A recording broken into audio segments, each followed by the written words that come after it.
मुक्ति के काम से भी। सोचिए मेरे प्रिय, उसने अपने दुख भोगने से पहले कहा था, अपने दुख भोगने से पहले कहा था, आज से ठीक 2 दिन बाद फसह का पर्व है। मेरी हार्दिक इच्छा है कि मैं दुख भोगने से पहले तुम लोगों के साथ फसह का मेमना खाऊं। फिर जब मैं पिता के राज्य में परमेश्वर की महिमा में न आऊं, तब तक मैं फिर दाख का रस न पीऊंगा। मेरे प्रियो, जिस दिन यीशु क्रूस पर चढ़ाए गए थे, वह यीशु की जनगणना के साल का 33वां साल था, और 33वें साल यीशु क्रूस पर चढ़ाए गए थे, और 33 साल से लेकर सन 2018 इस वर्तमान समय में जब से कोविड स्टार्ट हुआ था, 2000 साल हो गए पूरे। 6 दिन में उसने सृष्टि का निर्माण किया। बाइबल बोलती है एक दिन 1000 वर्ष के बराबर है। 6000 साल हो गए मूसा, अब्राहम और दाऊद के अनुसार। परमेश्वर के वचन पर ध्यान दीजिए, समय पूरे हो चुके हैं मेरे प्रियो।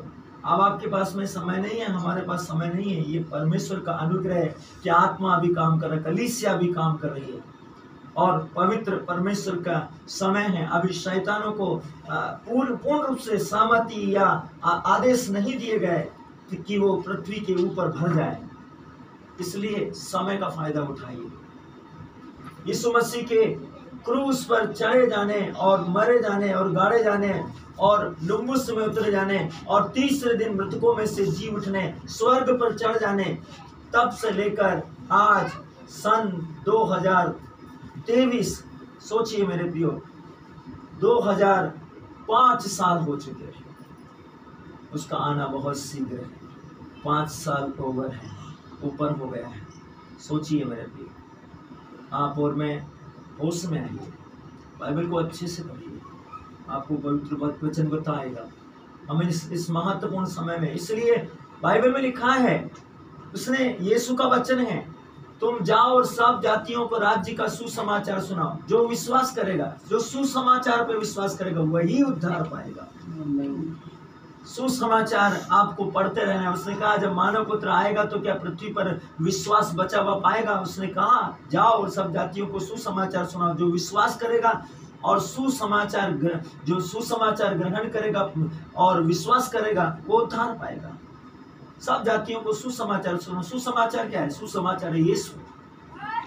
जो यीशु को ग्रहण करेगा वो उद्धार पाएगा।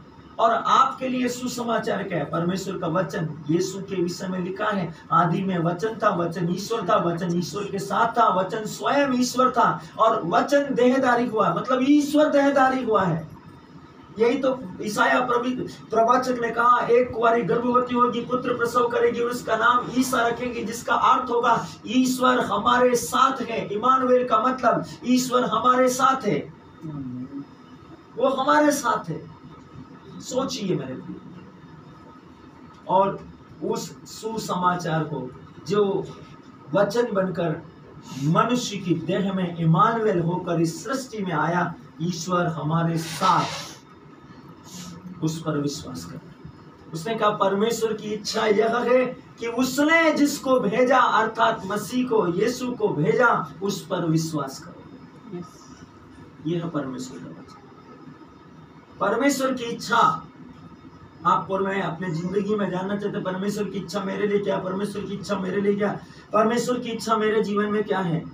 तो परमेश्वर का वचन कहता है कि परमेश्वर की इच्छा यह है, यीशु ने कहा परमेश्वर की इच्छा यह है कि जिस परमेश्वर ने उसको भेजा है अर्थात मसीह को, उस पर विश्वास करना। यह है परमेश्वर की इच्छा। सुसमाचार पर विश्वास करना। जो विश्वास करेगा वो उद्धार पाएगा। समय है कि हम आत्मा में विश्वास करें, सत्यनिष्ठा में विश्वास करें, अनुग्रह में विश्वास करें और अपनी देह में एकता में रहें। आप परमेश्वर की देह हैं, आप यीशु मसीह के शरीर के अंग हैं। चाहे आप अलग अलग परिवारों में क्यों नहीं रहते हैं, लेकिन आप अलग अलग परिवार सब मिलकर एक है। और कोई परिवार, चाहे वह अमीर हो या गरीब हो, कोई परिवार ये एक दूसरे से घृणा नहीं कर सकता, एक दूसरे से ईर्ष्या नहीं कर सकता, एक दूसरे से अपने आप को श्रेष्ठ नहीं समझ सकता। यदि आप श्रेष्ठ समझते हैं तो आप मसीह की कलीसिया के अंग नहीं है।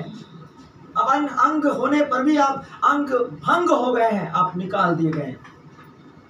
यीशु सिर है, कलीसिया शरीर है, और पवित्र आत्मा कलीसिया के अंदर रहता है, मंडराता है कलीसिया में। उसने कहा क्या तुम नहीं जानते तुम्हारा शरीर परमेश्वर का भवन, मतलब आपको वो चर्च बोलता है, और चर्च में परमेश्वर का आत्मा रहता है।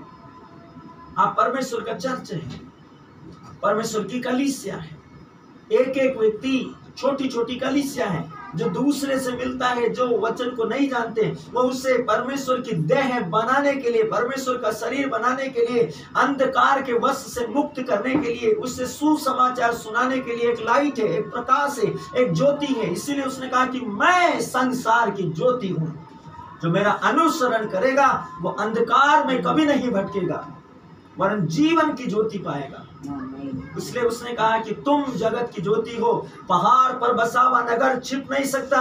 लोग दिया जलाकर उसे दीवार के सबसे सर्वश्रेष्ठ जगह पर रखते हैं, पैमाने के नीचे नहीं रखते। वो दीवार के ऊपर ऊंचाई पर रखते हैं, जिससे समान रूप से उसका उजियाला सबके ऊपर प्रकट कर दिया जाए, ताकि सबको उजियाला मिले। उसने कहा तुम जगत की ज्योति, जो प्रकाश वो स्वयं है। उसने वचन में कहा, यूहन्ना के सुसमाचार को पढ़िए, पहले अध्याय को, वचन कहता है उसमें जीवन था, मतलब परमेश्वर में जीवन है। इसलिए वो बोलता है कि मार्ग, सत्य और जीवन मैं हूं। वो स्पष्ट बोलता है उसमें जीवन था, और वो जीवन क्या है? मनुष्यों की ज्योति। वो जीवन आपका उजियाला है, आपका प्रकाश है। इसलिए वो बोलता है, जब वो अपने आप को सुसमाचार बोलता है तो वो बोलता है मेरा वचन तुम्हारे पांव के लिए दीपक है। परमेश्वर का वचन आपके पांव के लिए दीपक है। परमेश्वर सर्वशक्तिमान का वचन कहता है। इसलिए यदि आप दीपक में हैं तो रोमियो के नाम संत पौलुस का पत्र अध्याय 13 वचन संख्या 13 में लिखा, आप लोगों को सदाचरण के साथ आचरण करना चाहिए। आपका आचरण सदाचरण का हो। आप दिन के समान आचरण करें, उजियाले के समान आचरण करें। उजियाला क्या है? सब चीजें सही मात्रा में, सही वस्तुओं को सही तरीके से देखने में हेल्प करता, मदद करता है। आप दिन के हैं, आप अंधकार के नहीं हैं, आप उजियाले के हैं, आप दिन के हैं। उसने कहा मुझ में जीवन है और वह जीवन मनुष्यों की ज्योति है। परमेश्वर आपकी ज्योति है। आप दिन के समान सदाचरण करें, क्योंकि आप खुद एक ज्योति से उत्पन्न हुए हैं।